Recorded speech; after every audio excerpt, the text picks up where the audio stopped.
अब मैं बड़े अदब के साथ आज इस कार्यक्रम की मुख्य अतिथि व बहुजन समाज पार्टी की राष्ट्रीय अध्यक्ष एवं देश के सबसे बड़े प्रदेश उत्तर प्रदेश की 4 बार रही यशस्वी मुख्यमंत्री और साथ ही लोकसभा व राज्यसभा की कई बार रही सम्मानित सांसद तथा देश में सामाजिक परिवर्तन एवं आर्थिक मुक्ति मूवमेंट की महानायिका बहुजन समाज पार्टी के संस्थापक एवं मसीहा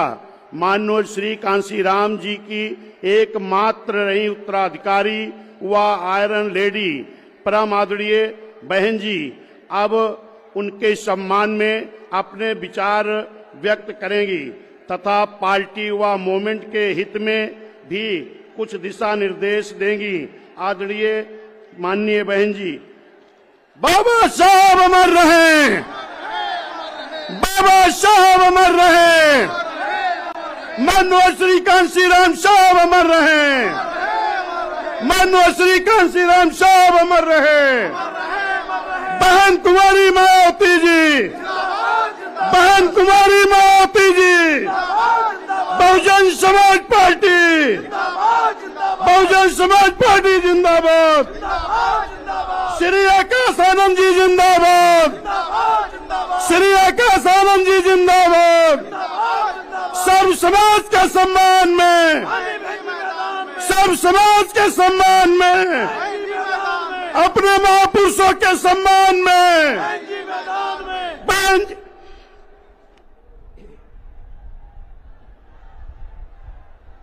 उत्तर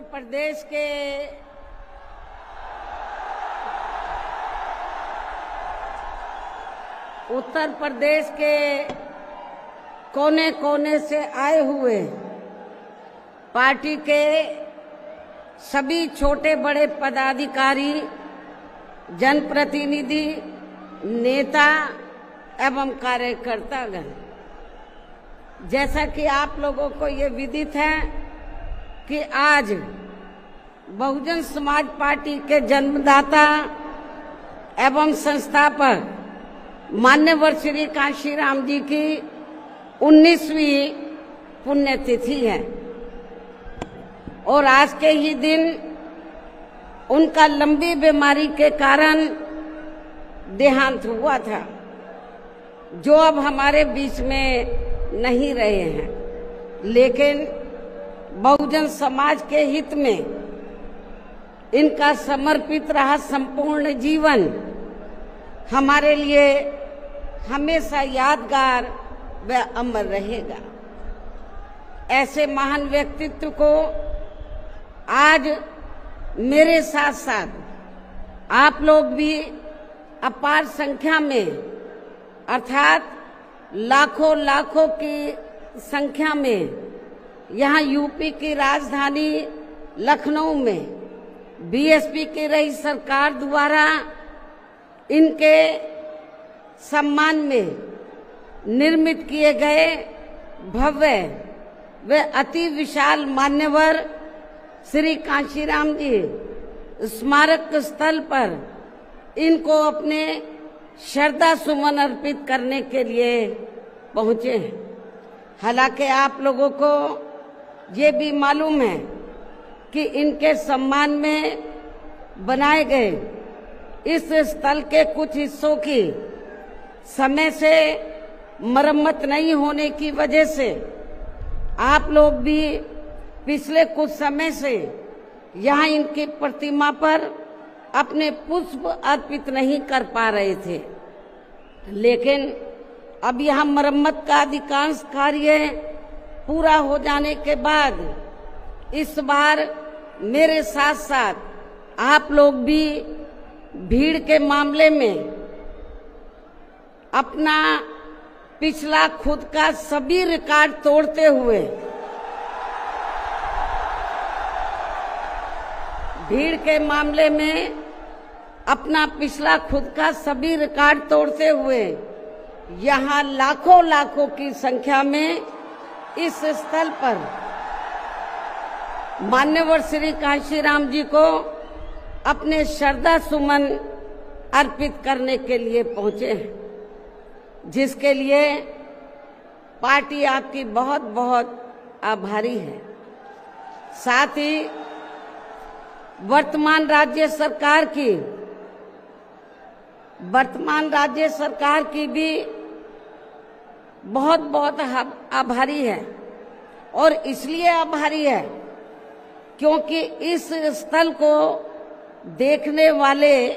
लोगों के टिकटों का इकट्ठा हुआ पैसा पूर्व की रही सपा सरकार की तरह वर्तमान भाजपा की राज्य सरकार ने इसे दबाकर नहीं रखा है, बल्कि पार्टी के आग्रह करने पर इसकी मरम्मत करने पर पूरा खर्च किया है। इस संबंध में मैं आप लोगों को ये बताना चाहती हूँ, जब यूपी में हमारी सरकार थी और ये मान्यवर श्री कांशीराम जी के आदर सम्मान में ये जो विशाल स्मारक स्थल जब बनाया गया था, तो हमने उसी समय हमारी सरकार ने ये व्यवस्था की थी कि हम देखने वालों के लिए इस पर हम टिकट की व्यवस्था करेंगे और इसका जो पैसा आएगा टिकट का, तो वो किसी और मद पर खर्च नहीं किया जाएगा, बल्कि जितने भी उत्तर प्रदेश की राजधानी लखनऊ में जो स्मारक बने हैं, पार्क बने हैं, तो उनके रख रखाव पर खर्च किया जाएगा। तो ये हमने व्यवस्था की थी। लेकिन दुख की बात यह है कि जब वर्तमान भाजपा की सरकार से पहले यहाँ सपा की सरकार थी, तो सपा की सरकार ने उस टिकट के पैसे को दबा कर रखा, एक पैसा खर्च नहीं किया इनके रख रखाव पर, और हालत बड़ी जर्जर हो गई थी स्थलों की। यही नहीं, और भी स्थल थे, पार्क थे, उनकी हालत बड़ी खराब हो गई थी। तो तब मैंने उत्तर प्रदेश के मुख्यमंत्री जी को ये कहा, लिखित चिट्ठी के जरिए उनसे रिक्वेस्ट किया कि हम आपसे ये नहीं कहते कि दूसरे मद का पैसा आप इनके रख रखाव पर लगाओ, तो जो देखने वालों का टिकटों का पैसा काफी बड़ी तादाद में इकट्ठा हो गया है गवर्नमेंट के पास, उस पैसे को इनके रख रखाव पर लगाया जाए। तो उत्तर प्रदेश की वर्तमान भाजपा की सरकार ने इस मामले को दिखवाया पूरा, और उसके बाद उन्होंने हमें कमिट किया, प्रॉमिस किया कि हम जो भी पैसा टिकटों को आया है हम दूसरे मद पे नहीं लगाएंगे, बल्कि इन स्थलों के रख रखाव पर लगाएंगे। उन्होंने ये लगाया, इसलिए हमारी पार्टी उनकी आभारी है। लेकिन वहीं दूसरी तरफ समाजवादी पार्टी की जब यूपी में सरकार थी और ये स्थल बन चुके थे, तो उन्होंने इनके रख रखाव पर कोई पैसा खर्च नहीं किया, टिकटों का पैसा दबा कर रख लिया। लेकिन जब अब वो सत्ता से बाहर है समाजवादी पार्टी, तो अभी 2-3 दिन पहले वो मीडिया में खबर छपवा रहे थे कि हम मान्यवर श्री कांशीराम जी के सम्मान में संगोष्ठी करेंगे। लेकिन जब वो सरकार में रहते हैं तो ना उन्हें पीडीए याद आता है और ना मान्यवर श्री कांशीराम जी की जयंती और ना ही पुण्यतिथि उनको याद आती है सरकार में रहकर। लेकिन जब वो सत्ता से बाहर हो जाते हैं तो समाजवादी पार्टी को फिर याद आता है कि हमें संगोष्ठी करनी चाहिए। मैं सपा मुखिया अखिलेश यादव से मैं ये पूछना चाहती हूँ, यदि मान्यवर श्री कांशीराम जी के प्रति आपका इतना ही आदर सम्मान था, तो जब यूपी में मेरी सरकार थी तो मेरी सरकार ने अलीगढ़ मंडल में कासगंज के नाम से अलग से जिला बनाया। उस जिले का नाम मान्यवर श्री कांशीराम जी नगर के नाम से रखा था। लेकिन जैसे ही समाजवादी पार्टी पावर में आई, उन्होंने नाम बदल दिया। मान्यवर श्री कांशीराम जी के नाम पर हमने कॉलेज, यूनिवर्सिटी, अनेकों संस्थानों के नाम रखे, अनेकों संस्थानों के नाम रखे, जनहित की योजनाएं शुरू की। सारी के सारी समाज अधिकांश जो बड़ी बड़ी योजनाएं थी वो सभी के सभी इन्होंने बंद कर दी समाजवादी पार्टी की सरकार ने। ये इनका दोगला या दोहरा चरित्र नहीं है तो क्या है? जब ये सत्ता में रहते हैं, ना इनको पीडीए याद आता है और ना पीडीए के जो संत गुरु और महापुरुष है वो भी याद नहीं आते हैं। जब ये सत्ता से बाहर हो जाते हैं तब इनको हमारे संत गुरु और महापुरुष याद आते हैं। तो ऐसे दोगले लोगों से आप लोगों को बहुत ही सावधान रहने की जरूरत है। और अब मैं मान्यवर श्री कांशीराम जी जो पंजाब राज्य के एक मध्यम दलित परिवार में पैदा हुए हैं, तो इनके बारे में मैं ये कहना चाहूंगी कि इन्होंने भारतीय संविधान के मूल निर्माता एवं दलितों व अन्य उपेक्षित वर्गों के मसीहा परम पूज्य बाबा साहब डॉक्टर भीमराव अंबेडकर की मूवमेंट से व इनके कड़े संघर्ष एवं अथक प्रयासों से देश के खासकर करोड़ों दलितों, आदिवासियों, पिछड़े वर्गों, मुस्लिम व अन्य धार्मिक अल्पसंख्यक समाज के भी हित में भारतीय संविधान में दिए गए कानूनी अधिकारों से प्रेरित होकर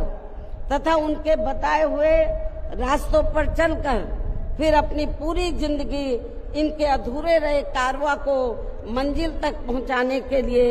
समर्पित की है। और इसके लिए उन्होंने यानी कि मान्यवर श्री कांशीराम जी ने अपने माँ बाप, भाई बहन, रिश्ते नाते व सरकारी नौकरी आदि सभी त्याग कर बाबा साहब डॉक्टर भीमराव अंबेडकर जी के उस अधूरे रहे कारवां को पूरा करने के लिए लगा दी है, जो बाबा साहब ने यहाँ देश के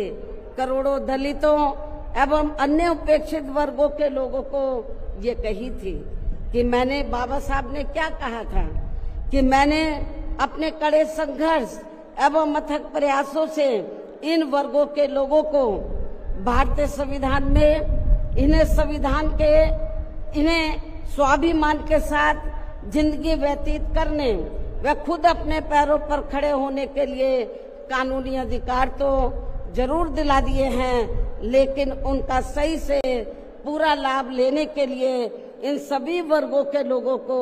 अर्थात बहुजन समाज के लोगों को आपस में एकजुट होकर व इन्हें अपने विशाल वोटों के जरिए यहाँ केंद्र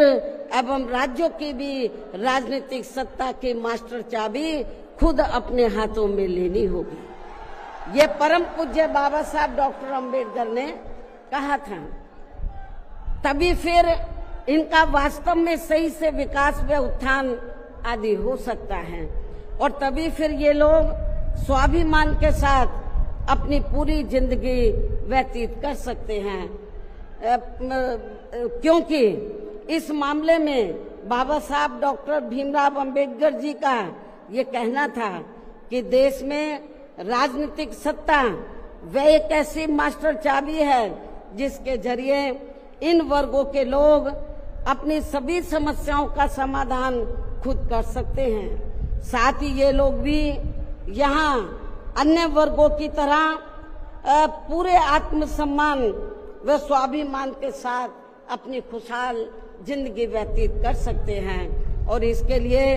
बाबा साहब डॉक्टर भीमराव अंबेडकर जी ने इन वर्गों के लोगों को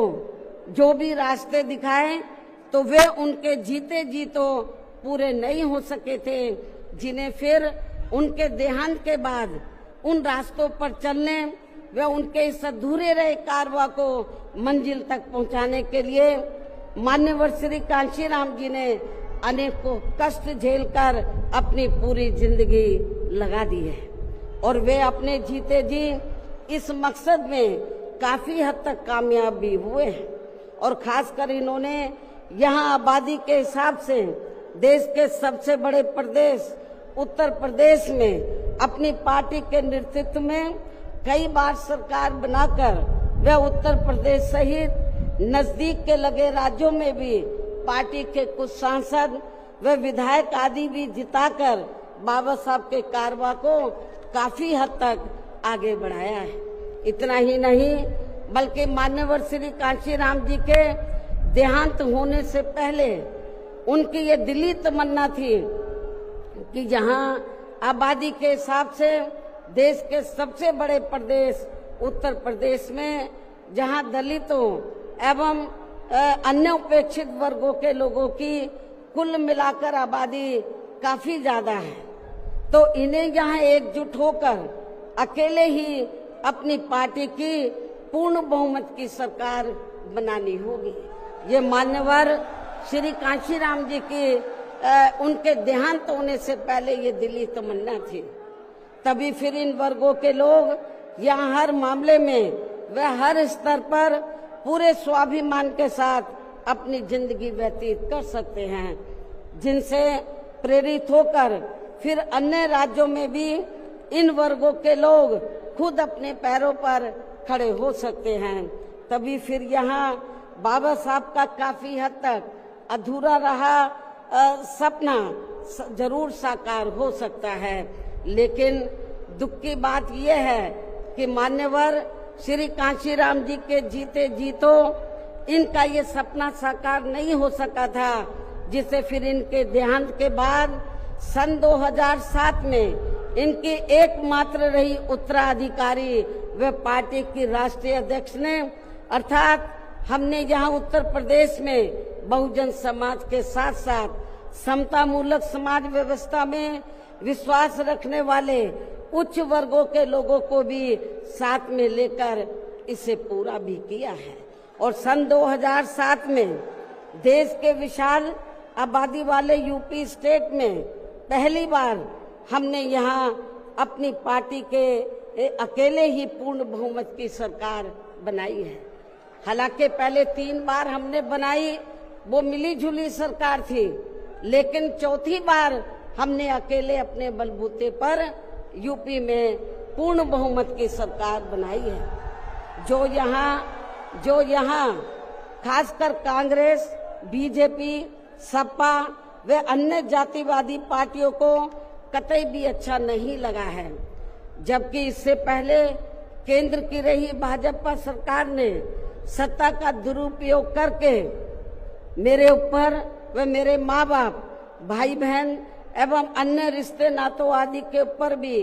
अनेकों गलत एवं फर्जी केस दर्ज करा के हम सभी को जबरदस्ती इनकम टैक्स व सीबीआई आदि के जंजाल में फंसाकर हमारी छवि को धूमिल करने का हर संभव पूरा प्रयास किया है। इसके साथ साथ आगे चलकर इन सब मामलों में केंद्र की रही कांग्रेसी सरकार ने भी हमें न्याय देने के बजाय बल्कि काफी उलझा दिया था, और तब फिर हमें इन सब के विरुद्ध मान्य कोर्ट में भी जाना पड़ा है, जहां हमें न्याय मिला है। इस प्रकार से ये सब भी हमें काफी कुछ झेलना पड़ा है। लेकिन ऐसे विकट व संघर्ष भरे हालातों में भी हमने बाबा साहब डॉक्टर भीमराव अंबेडकर के बताए हुए रास्तों पर चलकर यहाँ उत्तर प्रदेश में सन 2007 में हुए विधानसभा चुनाव में अकेले ही ये चुनाव लड़कर फिर अपनी पार्टी की पूर्ण बहुमत की सरकार बनाई है। और हमने यहाँ बाबा साहब डॉक्टर भीमराव अंबेडकर एवं मान्यवर श्री कांशीराम जी आदि के सपनों को काफी हद तक साकार किया है। और इसके लिए हमने अपनी सरकार में यहाँ जातिवादी संकीर्ण व पूंजीवादी व्यवस्था के शिकार रहे लोगों को अर्थात सर्व समाज में से खासकर गरीबों, दलितों, आदिवासियों, पिछड़े वर्गों के साथ साथ मुस्लिम एवं अन्य धार्मिक अल्पसंख्यक समाज के लोगों के भी हित व कल्याण में अनेकों ऐतिहासिक कार्य किए हैं, जिनके नाम बदलकर उन्हें अब अन्य राज्यों में विभिन्न पार्टियों की सरकारें भुना रही हैं, जबकि इसका वास्तव में असली श्रेय बीएसपी को ही जाता है। साथ ही हमारी पार्टी की रही सरकार ने दलितों एवं अन्य उपेक्षित वर्गों के लोगों के हितों का सभी मामलों में पूरा ध्यान रखा है। खासकर आरक्षण का तो इन्हें पूरा लाभ दिया है। इतना ही नहीं बल्कि हमने यह अपनी सरकार में सर्व समाज में से गरीबों, मजदूरों, बेरोजगारों, किसानों, वकीलों, कर्मचारियों, व्यापारियों एवं अन्य मेहनतकश लोगों के साथ साथ यहाँ छात्रों, युवाओं, महिलाओं व बुजुर्गों आदि के भी हितों में काफी महत्वपूर्ण कार्य किए हैं, जिनसे इन्हें काफी ज्यादा लाभ पहुंचा है। इनके साथ साथ हमारी पार्टी की रही सरकार ने प्रदेश में अपराध नियंत्रण एवं कानून व्यवस्था को भी चुस्त व दुरुस्त करने के लिए यहाँ जाति, धर्म व दलगत राजनीति से ऊपर उठकर कार्य किए हैं, ताकि प्रदेश में अमन चैन व शांति व्यवस्था आदि कायम रहे, जिसकी प्रदेश में उस समय काफी जरूरत भी थी। साथ ही कानून व्यवस्था के मामले में हमने यहाँ हर स्तर पर अन्याय, अपराध व भय मुक्त वातावरण भी पैदा किया है। इस प्रकार से हमारी पार्टी की पूर्ण बहुमत की रही सरकार ने यहाँ सर्व समाज के लोगों को हर मामले में व हर स्तर पर सर्वजन हिताय व सर्वजन सुखाय की नीतियों पर आधारित ही यहाँ काफी बेहतरीन सरकार दी है, जिसे प्रदेश की जनता अभी तक भी भुला नहीं पा रही है। और खासकर हमने रोटी रोजी देने के मामले में सर्व समाज में से यहाँ गरीबों, दलितों एवं अन्य उपेक्षित वर्गों के लोगों को काफी हद तक उन्हें आत्मनिर्भर भी बनाया है, जिनके यहाँ वर्षों से सभी विरोधी पार्टियों की रही सरकारों की जातिवादी, संकीर्ण व पूंजीवादी सोच होने के कारण काफी ज्यादा उपेक्षा की गई है। इतना ही नहीं बल्कि हमने वर्तमान केंद्र की सरकार की तरह अपने राजनीतिक स्वार्थ में इनके टैक्स के पैसों से ही थोड़ा सा मुफ्त में राशन देकर इनको अपना गुलाम व लाचार नहीं बनाया है, अर्थात इनको दूसरों के ऊपर निर्भर नहीं रखा है। इसके साथ साथ हमारी पार्टी की रही सरकार ने देश में यहाँ बहुजन समाज में समय समय पर जन्मे अपने महान संतों, गुरुओं व महापुरुषों में भी खासकर महात्मा ज्योतिराव फूले, छत्रपति शाहू जी महाराज, नारायण गुरु, बाबा साहब डॉक्टर भीमराव अंबेडकर, मान्यवर श्री कांशीराम जी, संत गुरु रविदास जी व गौतम बुद्ध आदि को भी विभिन्न रूपों में पूरा आदर सम्मान दिया है। जो ये सब यहाँ जातिवादी पार्टियों को कतई भी रास नहीं आ रहे हैं, और इस मामले में समाजवादी पार्टी तो सबसे आगे रही है। और अब ये समाजवादी पार्टी यहाँ अपने राजनीतिक स्वार्थ में जबरन पीडीए आदि की हवाई बातें करके इन वर्गों को गुमराह करने में लगी है, जबकि हमारी पार्टी की रही सरकार ने अपने संतों, गुरुओं व महापुरुषों आदि के नाम पर यहाँ प्रदेश में जिन जिलों, संस्थानों एवं योजनाओं आदि के नाम रखे थे, तो उनमें से काफी को तो सपा की रही सरकार ने बदल दिया है, जैसा कि शुरू में मैंने आप लोगों को बताया है। साथ ही हमने इन वर्गों के विकास व उत्थान में जो अनेकों महत्वपूर्ण योजनाएं शुरू की थी, तो उन्हें भी अधिकांश बंद कर दिया गया है। आरक्षण दिए जाने के मामले में भी सपा की रही सरकार ने यहाँ दलितों, आदिवासियों एवं अन्य पिछड़े वर्गों के लोगों के साथ हमेशा पक्षपात वाला रवैया ही अपनाया है। इनके पदोन्नति में आरक्षण को तो इस पार्टी की रही सरकार ने एक प्रकार से यहाँ खत्म ही कर दिया था। इसके अलावा इनकी रही सरकार में यहाँ गुंडों, बदमाशों, माफियाओं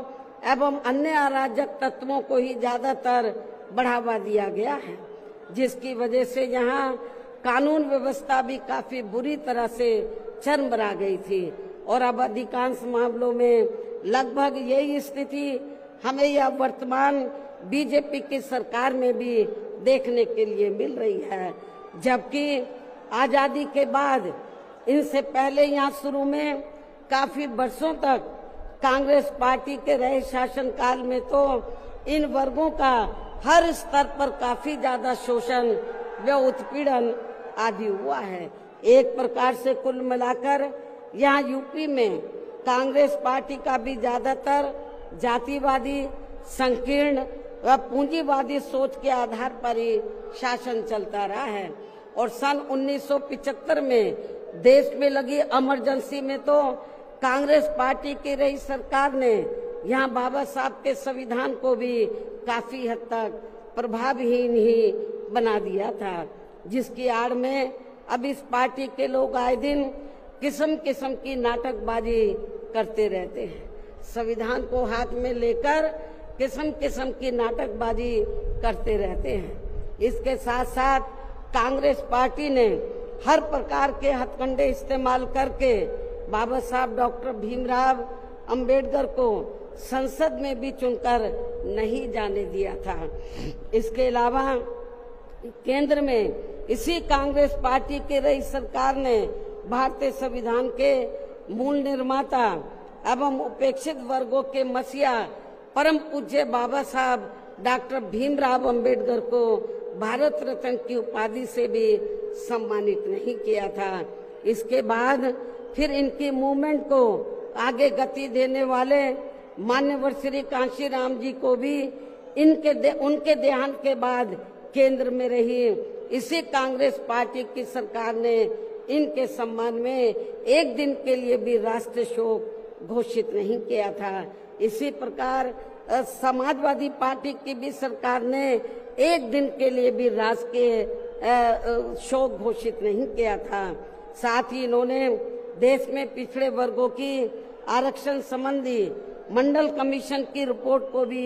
लागू नहीं किया था, जिसे फिर बीएसपी के अथक प्रयासों से श्री बीपी सिंह जी की रही सरकार में ही लागू किया गया था। इसके साथ साथ उसी समय ही बाबा साहब डॉक्टर भीमराव अंबेडकर जी को भी भारत रत्न की उपाधि से सम्मानित किया गया था। इसी प्रकार अब बीजेपी व अन्य जातिवादी पार्टियों के भी शासनकाल में इन वर्गों का शोषण व उत्पीड़न आदि होना अभी तक भी बंद नहीं हुआ है। इसके अलावा इनकी सरकारों में भी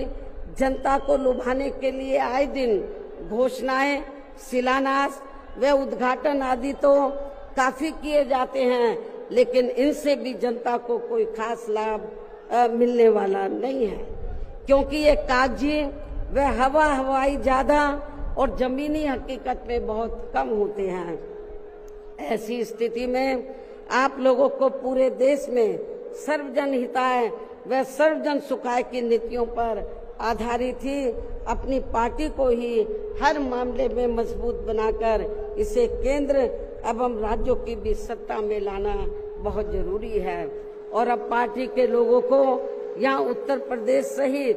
देश के अन्य जिन भी राज्यों में कुछ समय के बाद जो एक साथ विधानसभा के आम चुनाव होने वाले हैं, तो उनको वहां भी ऐसी सभी विरोधी पार्टियों को सत्ता में आने से जरूर रोकना है। और खासकर यहाँ यूपी में तो इनको अपनी पार्टी बीएसपी की ही फिर से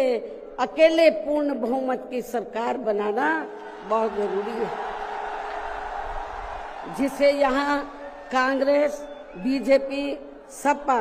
व अन्य सभी विरोधी पार्टियां किस्म किस्म के षड्यंत्र व हथकंडे आदि इस्तेमाल करके इसे रोकने का हर संभव पूरा प्रयास करेगी। और इस संदर्भ में वैसे आप लोगों को ये मालूम है कि सन 2007 में यूपी में बीएसपी की ही अकेले ही पूर्ण बहुमत की सरकार बनने के बाद फिर बीएसपी की सर्वजन हिताय व सर्वजन सुखाय की रही कार्यशैली से पूरे देश में बीएसपी के बढ़ते हुए प्रभाव को देखकर फिर यहाँ सभी जातिवादी संकीर्ण व पूंजीवादी पार्टियों ने अंदर अंदर आपस में एकजुट होकर अपनी पार्टी को यहाँ सत्ता में वापस नहीं आने दिया है। साथ ही देश के अन्य राज्यों में भी अपनी पार्टी को आगे नहीं बढ़ने दिया है, क्योंकि बीएसपी के यहाँ अकेले ही सत्ता में आने पर यहाँ यूपी में सन 2007 में बीएसपी के यहाँ अकेले ही सत्ता में आने पर इनको ये डर था, सभी जो जातिवादी पार्टियां हैं इनको ये डर था कि यदि बीएसपी को आगे बढ़ने से नहीं रोका गया तो फिर ये पार्टी केंद्र की सत्ता तक भी जरूर पहुंच सकती है, जिससे घबराकर फिर बीएसपी को पुनः या सत्ता में आने से व पूरे देश में भी आगे बढ़ने से रोकने के लिए फिर हुआ ये कि इसके बाद फिर खासकर यूपी में जो भी विधानसभा व अन्य राज्यों में भी विधानसभा व देश में लोकसभा के आम चुनाव हुए हैं, तो उन सभी चुनावों में यहाँ कांग्रेस, बीजेपी, सपा व अन्य सभी विरोधी पार्टियों ने अपनी खासकर जातिवादी मानसिकता के तहत चलकर वे अंदर अंदर आपस में एकजुट होकर तथा किस्म किस्म के हथकंडे इस्तेमाल करके फिर बीएसपी को इन्होंने कामयाब नहीं होने दिया। सारी जातिवादी पार्टियां अंदर अंदर एक हो गई थी। एक होकर इन्होंने जहां जहां बीएसपी जीत रही थी तो वहां इनको हराया, जो विरोधियों के कैंडिडेट जीत रहे थे उनको इन्होंने अपना वोट ट्रांसफर कराया। इसके साथ ही फिर बाकी रही सही कमी ईवीएम में की गई धांधली के जरिए पूरी कर दी गई, जबकि वर्तमान हालातों में ईवीएम के काफी विरोध के चलते ये ईवीएम वाला सिस्टम कभी भी खत्म किया जा सकता है। अब ईवीएम का विरोध बहुत हो रहा है और फिर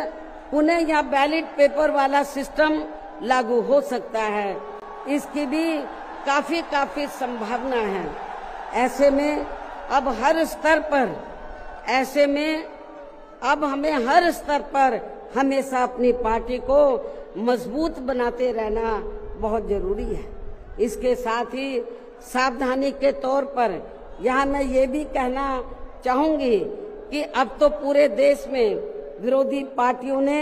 बीएसपी को कमजोर करने के लिए एक और षड्यंत्र ये रचा है कि अब विरोधी पार्टियों ने बीएसपी के विशेषकर दलित बेस वोट को बांटने के लिए इसी समाज में से स्वार्थी एवं बिकाऊ किस्म के लोगों को इस्तेमाल करके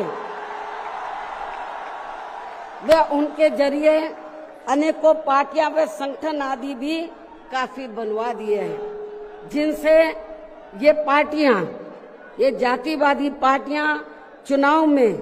अपने अपने फायदे के हिसाब से उम्मीदवार खड़े करवा के बीएसपी को कमजोर करने में लगी है। और अब तो ये पार्टियां अंदर अंदर खुद अपने वोट ट्रांसफर करा के इनके एक आदि उम्मीदवार भी जिताकर भेज रही है, ताकि इससे दलितों का वोट बांटने में इनको कुछ मदद मिलती रहे। ऐसी स्थिति में अब आप लोगों को पुणे या यूपी में अपनी पार्टी को सत्ता में लाने व अभी हाल ही में बिहार प्रदेश में होने वाले विधानसभा आम चुनाव में तथा आगे चलकर अन्य और राज्यों में भी विधानसभा व देश में लोकसभा के होने वाले आम चुनाव में भी अपनी पार्टी का बेहतर रिजल्ट लाने के लिए ऐसे सभी स्वार्थी एवं बिकाऊ दलित संगठनों व पार्टियों को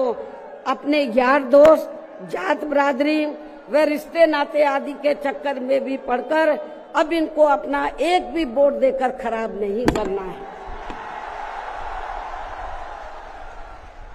वरना फिर इसका पूरा लाभ या विरोधी पार्टियों को ही मिलता रहेगा। जिसे भी खास ध्यान में रखकर अब हर छोटे बड़े चुनाव में आप लोगों को अपना एक भी वोट ऐसे सभी स्वार्थी एवं बिकाऊ पार्टियों एवं संगठनों आदि को नहीं देना है, बल्कि अपनी एकमात्र हितैषी पार्टी बीएसपी को ही देना है, ताकि बीएसपी फिर से अपना बेहतर रिजल्ट लाकर पुणे या यूपी की सत्ता में वापस हो सके तथा देश के अन्य सभी राज्यों में भी पार्टी पुणे आगे बढ़ सके। और इसके लिए विरोधी पार्टियों के ऐसे अनेकों और भी सभी हथकंडों से अपनी पार्टी के लोगों को जरूर सावधान रहना है। इसके अलावा पार्टी के लोगों को सचेत करने के उद्देश्य से यहाँ मैं ये भी कहना चाहूंगी कि पिछले कुछ समय से दुनिया के अनेकों देश किसी न किसी मुद्दे को लेकर हुए बवाल व हिंसा आदि से काफी ग्रसित रहे हैं और ये सिलसिला अभी भी जारी है। लेकिन अपने भारत देश को भी जैसे इसका कुछ नजला लगना शुरू ही हुआ था तो उसे फिर तुरंत में ही केंद्र व संबंधित राज्य सरकारों ने सख्ती से निपटा है, जिससे केंद्र व सभी राज्य सरकारों को आगे भी काफी सतर्क रहना होगा। इतना ही नहीं बल्कि देश में आम जनहित के मुद्दों पर आवाज उठाने की बजाय जो पिछले कुछ समय से यहाँ स्वार्थी व शरारती तत्व एक दूसरे के देवी देवता, खुदा व धर्म आदि को लेकर तथा इन पर आए दिन नए नए मुद्दों को निकालकर देश में बवाल व हिंसा आदि पैदा करने की कोशिश में लगे रहते हैं और फिर इनकी आड़ में राजनीति करते हैं। ये भी देश हित में ठीक नहीं है, जबकि इन सब मामलों में सभी को भारतीय संविधान के मुताबिक चलना चाहिए। साथ ही सभी धर्मों का पूरा आदर सम्मान भी करना चाहिए और इनके सदियों से चले आ रहे धार्मिक नियम, मान्यताएं व परंपराएं आदि में भी किसी को दखल देना उचित नहीं है और ना ही इनकी आड़ में आई लव आदि की कोई राजनीति नहीं करनी चाहिए। इसके अलावा जहां तक पिछले दिनों जम्मू कश्मीर के पर्यटक स्थल पहलगांव में हुई आतंकी घटना का सवाल है, जिसमें काफी महिलाओं के सिंदूर उजड़ गए थे, तो ये अत्यंत ही दुखद व चिंता की बात है। हालांकि इस घटना को होने से रोका जा सकता था, बशर्ते यदि उस समय सरकार द्वारा इस पर्यटक स्थल पर सुरक्षा का उचित प्रबंध किया होता,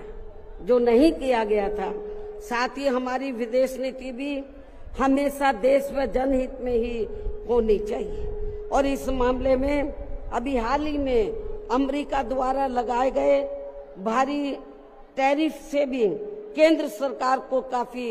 सचेत रहने की जरूरत है और इसी परिप्रेक्ष्य में इन्होंने स्वदेशी उत्पाद को बढ़ावा देने पर जोर देकर जो देश को आत्मनिर्भर बनाने की बात कही है, तो ये हवाई ना होकर बल्कि जमीनी हकीकत में भी लोगों को होता हुआ नजर आना चाहिए, जिसका फिर हमारी पार्टी भी जरूर स्वागत करेगी। और अब इन सब बातों को मद्देनजर रखते हुए पूरे देश में अपनी पार्टी को हर स्तर पर मजबूत बनाना व इसे आगे बढ़ाना भी बहुत जरूरी है और खासकर इस बार यूपी में बीएसपी की अकेले ही पूर्ण बहुमत की यहाँ सरकार जरूर बनाना है और ये इसलिए भी बहुत जरूरी है क्योंकि बीएसपी के सत्ता से हटने के बाद जब से यहाँ सपा व बीजेपी की सरकार बनी है, तो तब से यहाँ पूर्व की रही कांग्रेसी सरकार की तरह ही इनकी भी सरकारों में सर्व समाज में से खासकर यहाँ गरीबों, दलितों एवं अन्य पिछड़े वर्गों के लोगों का सही से विकास में उत्थान आदि नहीं हो पा रहा है और अब इनमें गरीबी एवं बेरोजगारी आदि काफी ज्यादा बढ़ गई है। साथ ही इनके ऊपर हो रही जुल्म जाति आदि भी काफी चरम सीमा पर पहुंच चुकी है। इनकी बहन बेटियां भी अधिकांश सुरक्षित नहीं रही है। इसके साथ ही इन वर्गों के लोगों को यहाँ आरक्षण का भी सही से पूरा लाभ नहीं मिल पा रहा है। हालांकि इस संबंध में आप लोगों को ये मालूम है कि इनके आरक्षण को लेकर अभी तक जितने भी मान्य कोर्ट के फैसले आए हैं तो उनकी सभी जातिवादी पार्टियों की रही सरकारों ने सही से पैरवी नहीं की है, जिससे अब इनको आरक्षण का बहुत कम ही लाभ मिल पा रहा है। और इस मामले में यहाँ मैं ये भी कहना चाहूंगी कि बीएसपी के अथक प्रयासों से देश में एससी व एसटी वर्गों के सरकारी नौकरियों में पदोन्नति में आरक्षण को प्रभावी बनाने के लिए जब केंद्र की रही कांग्रेसी सरकार में संविधानिक संशोधन विधेयक संसद में लाया गया था तो तब उसे कांग्रेस पार्टी ने बीजेपी व अन्य आरक्षण विरोधी पार्टियों की अंदरूनी मिलीभगत से पास तक भी नहीं होने दिया था, जो अभी तक भी संसद में लटका पड़ा है। जबकि समाजवादी पार्टी के सांसदों ने तो इस बिल को ही संसद में फाड़ दिया था। इतनी ज्यादा इस पार्टी को इनके पदोन्नति में आरक्षण दिए जाने को लेकर इस बिल से इनको जबरदस्त एलर्जी थी, नफरत थी। ऐसे में अब आप ही ये बताएं, क्या ऐसी स्थिति में कांग्रेस, बीजेपी व सपा आदि जैसी इन जातिवादी पार्टियों में या खासकर अपने दलितों एवं अन्य उपेक्षित वर्गों के लोगों का सही से विकास व उत्थान आदि हो सकता है? मैं समझती हूँ कतई भी संभव नहीं है। इसके अलावा इन्हीं की तरह यह उत्तर प्रदेश सहित पूरे देश में मुस्लिम एवं अन्य धार्मिक अल्पसंख्यक समाज के लोगों का भी सही से विकास व उत्थान आदि होना तो बहुत दूर की बात रही, बल्कि अब तो इनका जान माल व मजहब आदि भी पूरे तौर से सुरक्षित नहीं रहा है। इनकी सच्चर कमेटी की रिपोर्ट भी दरकिनारी कर दी गई है। अपर कास्ट समाज में से गरीब लोगों की तथा विभिन्न क्षेत्रों में लगे लोगों की भी स्थिति हमें कोई खास अच्छी नजर नहीं आ रही है। वैसे भी इन सब मामलों में केंद्र व राज्य सरकारों के भी अधिकांश कार्य सरकारी फाइलों में ही सिमट कर रह जाते हैं। ये भी छिपा नहीं है। कानून व्यवस्था भी यूपी सहित पूरे देश में कोई खास अच्छी नहीं है। हर प्रकार के अपराध भी काफी बढ़ रहे हैं। ऐसे में ये विरोधी पार्टियां सत्ता में आने के लिए खासकर चुनाव के समय में अपने अपने चुनावी घोषणा पत्रों में जो किस्म किस्म के लुभावने वायदे करती हैं, तो उनको फिर ये पार्टियां सत्ता में आने के बाद 50% भी लागू नहीं करती हैं। साथ ही इनके गलत आर्थिक नीतियों की वजह से पूरे देश में गरीबी, बेरोजगारी व महंगाई आदि भी लगातार बढ़ती जा रही है, जिन पर पर्दा डालने के लिए अब ये पार्टियां आए दिन किस्म किस्म के हथकंडे इस्तेमाल करती रहती हैं। इतना ही नहीं बल्कि अब तो सत्ता एवं विपक्ष अंदर अंदर मिलकर वे अपनी जातिवादी मानसिकता के तहत चलकर यहाँ बाबा साहब डॉक्टर भीमराव अंबेडकर द्वारा निर्मित किए गए इनके मानवतावादी व समता मूलक भारतीय संविधान को भी बदलकर इसे ये पुराने वाले जातिवादी ढांचे में ही परिवर्तित करना चाहते हैं, जिसके लिए इनके साधु संत भी आए दिन पैरवी करते रहते हैं, जिसे हमारी पार्टी बीएसपी कतई भी बदलने नहीं देगी, चाहे इसके लिए हमें कितना भी संघर्ष क्यों ना करना पड़े। तभी फिर यहाँ दलितों, आदिवासियों, पिछड़े वर्गों एवं अन्य उपेक्षित वर्गों के लोगों के कानूनी अधिकार सुरक्षित व बचे रह सकते हैं। वरना इन वर्गों के लोगों को अभी तक थोड़ा बहुत जो भी लाभ मिल रहा है, तो फिर यहाँ संविधान बदलने पर ये काफी कुछ खत्म ही हो जाएगा। जिन्हें बचाने व बरकरार रखने के लिए इन सभी वर्गों के लोगों को बीएसपी के झंडे तले आपस में एकजुट होना बहुत जरूरी है। साथ ही अपनी बीएसपी पार्टी को हर स्तर पर मजबूत बनाकर इसे सत्ता में भी लाना बहुत जरूरी है, क्योंकि बीएसपी ही एक ऐसी पार्टी है जो यहाँ बाबा साहब के बनाए गए संविधान को सुरक्षित रख सकती है और संविधान के मुताबिक चलकर यहाँ सदियों से उपेक्षित रहे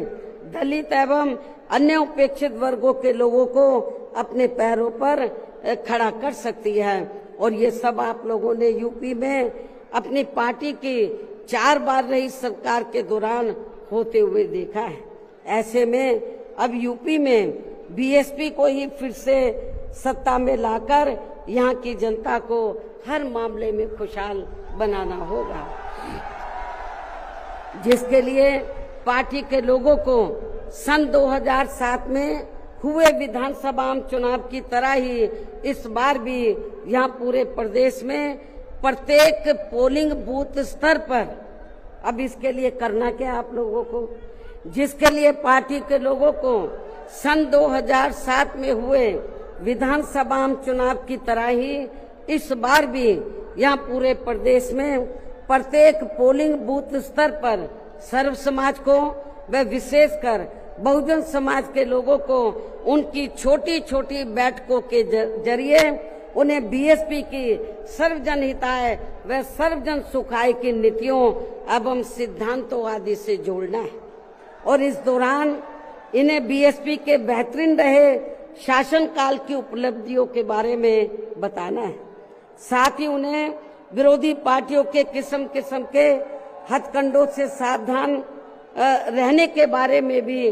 जरूर बताना है। और आज जो भी बातें मैं आप लोगों के सामने रख रही हूँ तो उन्हें भी इन छोटी छोटी बैठकों में जरूर बताना है।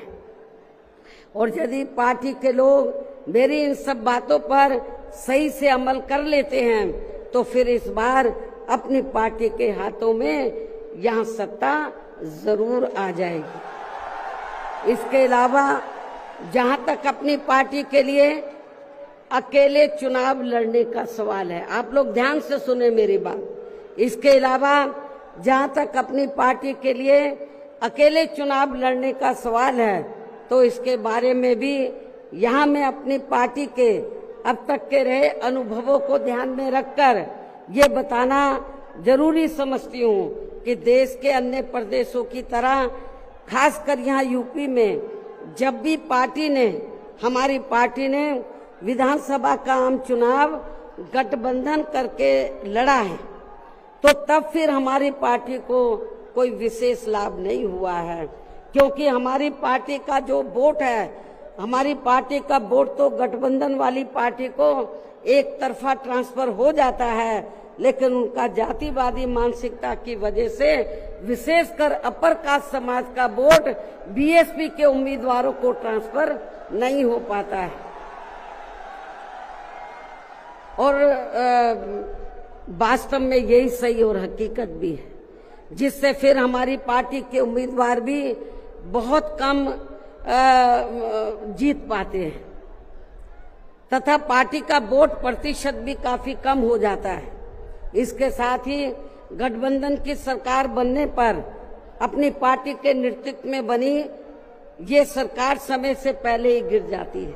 जब हम गठबंधन करके चाहे चुनाव लड़ें, वोट प्रतिशत भी कम होता है, सरकार बनाए तो समय से पहले ही गिर जाती है। जैसे सन 1993 में बीएसपी ने सपा से गठबंधन करके यहाँ यूपी में विधानसभा का आम चुनाव लड़ा था तो पार्टी केवल 67 सीटें ही जीत पाई थी उसके बाद फिर 1996 में पार्टी ने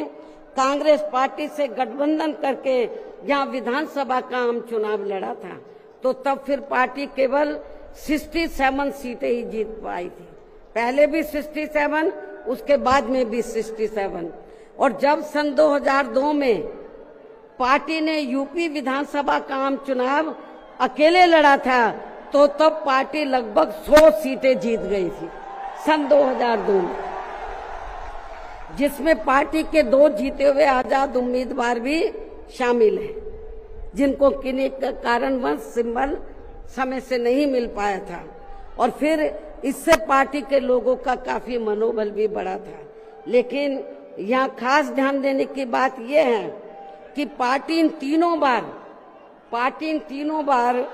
गठबंधन की बनी सरकार में अपना कभी भी समय पूरा नहीं कर पाई। हमने तीनों बार जब गठबंधन करके सरकार बनाई तो कभी भी अपना समय पूरा नहीं कर पाई है, अर्थात समय से पहले ही गिर गई है। आप रिकॉर्ड उठाकर देख लो। इसके बाद सन 2007 में पार्टी ने फिर से अकेले यहाँ यूपी में विधानसभा का आम चुनाव लड़ा था, तो तब फिर अपनी पार्टी 200 से ऊपर सीटें जीत गई थी। और फिर हमने यहाँ यूपी में पहली बार पूरे 5 साल के लिए अकेले ही अपनी पार्टी की पूर्ण बहुमत की सरकार बनाई थी। और इस दौरान हमने सर्व समाज के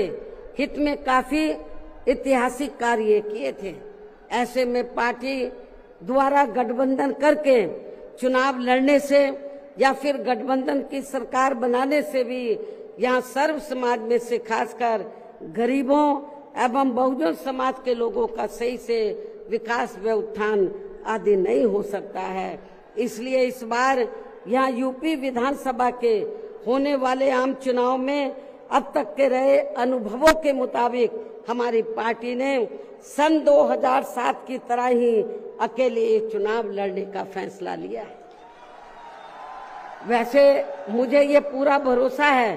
कि आज के कार्यक्रम में अपने खुद के पिछले सभी रिकॉर्ड तोड़ते हुए उम्मीद से कई गुना ज्यादा लाखों की संख्या में आई ये अपार भीड़ इस बार यहाँ यूपी में होने वाले विधानसभा आम चुनाव में अपनी पार्टी को सत्ता में जरूर लाएगी। और इसके लिए अभी से ही पार्टी के लोगों को यहाँ विरोधी पार्टियों के पुराने व नए सभी षड्यंत्रों व हथकंडों आदि से सावधानी बरतते हुए अपनी पार्टी के जनाधार को बड़े पैमाने पर बढ़ाना है। साथ ही हर स्तर पर पार्टी को मजबूत भी बनाना है। विरोधियों की अफवाहों से भी पार्टी के लोगों को जरूर सचेत रखना है। और इस संबंध में इसका ताजा हथकंडा ये है कि इन्होंने आज के 9 अक्टूबर के कार्यक्रम के घोषित होते ही पिछले महीने से ये अफवाह फैलाना शुरू कर दिया था। मैं क्यों बोल रही हूँ अफवाहों से सावधान रहना है, क्योंकि इस संबंध में ताजा उदाहरण ये है कि इन्होंने आज के 9 अक्टूबर के कार्यक्रम के घोषित होते ही पिछले महीने से ये अफवाह फैलाना शुरू कर दिया था कि दूसरी पार्टियों के फलाना वरिष्ठ नेता बीएसपी में आ रहे हैं और वे बीएसपी प्रमुख से दिल्ली व लखनऊ में भी मिले हैं, लेकिन मुझे तो इसके बारे में अभी तक भी कोई जानकारी नहीं है। मिलना तो बहुत दूर की बात है और मैं कभी छिप के नहीं मिलती हूँ, जब मिलती हूँ तो खुले में मिलती हूँ मन। इतना ही नहीं बल्कि अन्य और भी मामलों में किस्म किस्म की गलत, झूठी व तथ्यहीन खबरें एवं अफवाहें आदि फैलाने के लिए भी यहाँ विरोधी लोग सोशल मीडिया,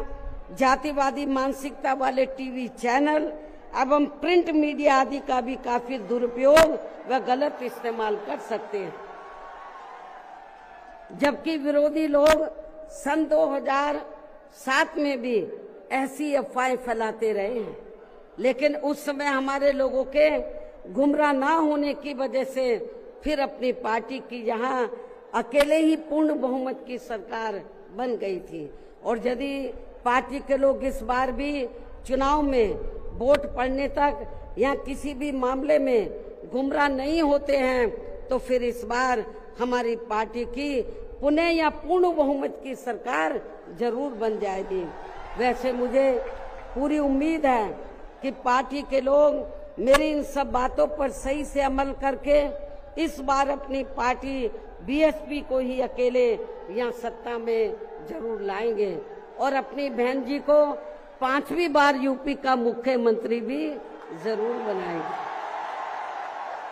और आपकी आज ये लाखों लाखों की तादाद में आई अपार भीड़ व उनका जोश उत्साह भी इस बात के काफी कुछ संकेत दे रहा है। जिनको यहाँ दूसरी पार्टियों की तरह ये जो लाखों लाखों की संख्या में लोग आए हैं तो इनको यहाँ दूसरी पार्टियों की तरह मजदूरी देकर दिहाड़ी पर नहीं लाया गया है, बल्कि ये लोग अपने खून पसीने की कमाई के पैसों से ही खुद चलकर आज के अपने 9 अक्टूबर के प्रोग्राम में मुझे सुनने के लिए आए, जिन्होंने भीड़ के मामले में आज अपने खुद के भी अपने पिछले सभी रिकॉर्ड तोड़ दिए हैं। और अब मैं यहाँ आप लोगों को ये भी विश्वास दिलाना चाहती हूँ, जब इस बार बीएसपी की पुनः यहाँ पूर्ण बहुमत की सरकार बन जाएगी तो तब फिर हमारी पार्टी की बनी ये सरकार यहाँ पिछली रही सपा सरकार ने व वर्तमान में चल रही बीजेपी की भी सरकार ने जो इन्होंने अपनी जातिवादी संकीर्ण व पूंजीवादी मानसिकता के तहत चलकर काफी नए नए नियम व कानून आदि बना दिए हैं तो उनकी जरूर समीक्षा की जाएगी। और इनमें से जो भी नियम व कानून आदि सर्वजन हिताय व सर्वजन सुखाय की नीतियों एवं सिद्धांतों आदि से जुड़े नहीं होंगे तो उन्हें फिर सर्व समाज के हित में जरूर बदल दिया जाएगा। इसके साथ साथ बीएसपी की पूर्व की रही सरकार में खासकर दलित एवं अन्य उपेक्षित वर्गों के हितों के लिए लिए गए फैसलों को जो इनकी सरकारों ने काफी बदल दिए हैं तो उन्हें भी यहाँ फिर से पुरानी वाली स्थिति में ही लाया जाएगा, अर्थात उन्हें बहाल कर दिया जाएगा। इसके अलावा सपा व बीजेपी की सरकार ने भी प्रदेश व जनहित के विरुद्ध जाकर जो कुछ भी गलत फैसले ले लिए हैं तो उनकी भी समीक्षा करके उन्हें सही स्थिति में लाया जाएगा। साथ ही मेरी पूर्व की रही सरकारों की तरह ही हर मामले में व हर स्तर पर यहाँ सर्व समाज के व विभिन्न क्षेत्रों में लगे लोगों के हितों का तथा बेहतर कानून व्यवस्था बनाने पर भी विशेष ध्यान रखा जाएगा। साथ ही सर्व समाज में से गरीब एवं बेरोजगार लोगों को, जिसमें पुरुष व महिलाएं आदि दोनों शामिल हैं, इनको रोटी रोजी के साधन देने के लिए विशेष बल दिया जाएगा, जोर दिया जाएगा। यहाँ यूपी के लोगों को रोटी रोजी के मामले में पलायन नहीं करना पड़ेगा, आपको अपने प्रदेश में ही रोटी रोजी के साधन दिए जाएंगे। और इन सब मामलों में सर्व समाज में से खासकर गरीबों, दलितों, आदिवासियों, पिछड़े वर्गों, मुस्लिम एवं अन्य धार्मिक अल्पसंख्यक समाज के लोगों का हर मामले में प्राथमिकता के आधार पर पूरा ध्यान रखा जाएगा। और इन सब कार्यों के लिए इस बार पुनः यहाँ अपनी पार्टी की पूर्ण बहुमत की सरकार बनाना बहुत जरूरी है, जिसकी पूरी उम्मीद भी है। इन्हीं जरूरी बातों के साथ ही अब मैं ये भी कहना चाहूंगी कि अपनी पार्टी को हर स्तर पर मजबूती देकर उसे बरकरार बनाए रखने के लिए जिस प्रकार से पार्टी के लोगों ने माननीय श्री कांशीराम जी के देहांत होने के बाद भी पार्टी की हर परिस्थिति में हमेशा मेरा साथ दिया है और अभी भी दे रहे हैं, तो ये मेरे व पार्टी के लिए बहुत ही गर्व की बात है। और अब तो पार्टी के राष्ट्रीय संयोजक श्री आकाश आनंद भी बीएसपी की मूवमेंट से काफी हद तक जुड़ चुके हैं, जो ये भी पार्टी के लिए अच्छे शुभ संकेत हैं। और अब ये यानी कि आकाश आनंद मेरे मार्गदर्शन व दिशा निर्देशन में अपनी पूरी लगन एवं मेहनत के साथ पार्टी को मजबूती देने में व पार्टी के जनाधार को भी बढ़ाने में पूरे जी जान से लगे, जिससे पार्टी के लोगों में आए दिन इनके प्रति काफी लगाव व उत्साह भी बढ़ा है। ये भी पार्टी हित में अच्छी बात है, जिसे ध्यान में रखकर अब मेरा इनके बारे में, आकाश आनंद के बारे में ये कहना है कि जिस प्रकार से पूरे देश में पार्टी के लोग माननीय श्री कांशीराम जी के जीते जी और उनके देहांत के बाद भी हर परिस्थिति में मेरे साथ खड़े रहे हैं, तो मैं भी ये चाहूंगी उसी प्रकार से पार्टी के लोग श्री आकाश आनंद के साथ भी हमेशा खड़े रहेंगे और इनका हर परिस्थिति में पूरा साथ भी जरूर देंगे। वैसे इस मामले में इनके पिता श्री आनंद कुमार भी इनकी शुरू से ही पूरी मदद करते रहे हैं। इसके साथ साथ श्री आनंद कुमार दिल्ली में रहकर माननीय श्री कांशीराम जी के देहांत होने के बाद से ही ये मेरी गैर हाजिरी में व मेरे दिशा निर्देशन में पार्टी का पूरा लेखा जोखा आदि का कार्य भी काफी अच्छे से संभाल रहे हैं, जो ये पार्टी का खास कार्य है। इसलिए इनको पार्टी का राष्ट्रीय उपाध्यक्ष बनाकर इन्हें पार्टी की ये अति महत्वपूर्ण जिम्मेवारी सौंपी हुई। इसी प्रकार से पार्टी के राष्ट्रीय महासचिव श्री एससी मिश्रा जी को भी हमने पार्टी का लीगल व मीडिया का तथा अपने खुद के समाज को भी, अपने खुद के ब्राह्मण समाज को भी पार्टी में जोड़ने का ये विशेष कार्य सौंपा हुआ है, जिसे ये मेरे दिशा निर्देशन में अपनी जिम्मेवारी को सही से निभा रहे हैं। हालांकि इनके बेटे श्री कपिल मिश्रा ने भी आज के कार्यक्रम में यह फ्री मेडिकल मदद देने की भी व्यवस्था की है, जो इनका ये कार्य पार्टी के प्रति इनके सेवा भाव को भी काफी कुछ दर्शाता है। पार्टी के हमारे विधायक श्री उमा शंकर सिंह जी भी पार्टी व मूवमेंट के हित में हमेशा मददगार व सक्रिय रहते हैं तथा इनको भी अपने खुद के समाज को पार्टी में जोड़ने की एक खास जिम्मेवारी सौंपी हुई है, जिससे ये पूरी ईमानदारी व निष्ठा से निभा रहे हैं। यूपी बीएसपी प्रदेश अध्यक्ष श्री विश्वनाथ पाल भी पार्टी संगठन का कार्य देखने व पिछड़े वर्गों को जोड़ने के साथ साथ ये पूरे प्रदेश में जहाँ जहाँ भी बहुजन समाज के लोगों पर जुल्म जाति आदि होती है, तो वहाँ ये मेरे दिशा निर्देशन में जाकर उन्हें न्याय दिलवाने का भी पूरा प्रयास करते हैं। ये इनका पार्टी हित में अभी तक काफी सराहनीय कार्य चल रहा है। इसके अलावा आज के कार्यक्रम की सही व्यवस्था करने में लखनऊ जिला व मंडल यूनिट ने भी अपनी अहम भूमिका निभाई है। श्री जमील अख्तर प्रदेश कार्यालय से जुड़े लोगों ने भी आज के इस कार्यक्रम को सफल बनवाने में कोई कमी नहीं छोड़ी है और ये सभी लोग भी बधाई के पात्र हैं। साथ ही प्रदेश के सभी छोटे बड़े पदाधिकारियों एवं कार्यकर्ताओं आदि की भी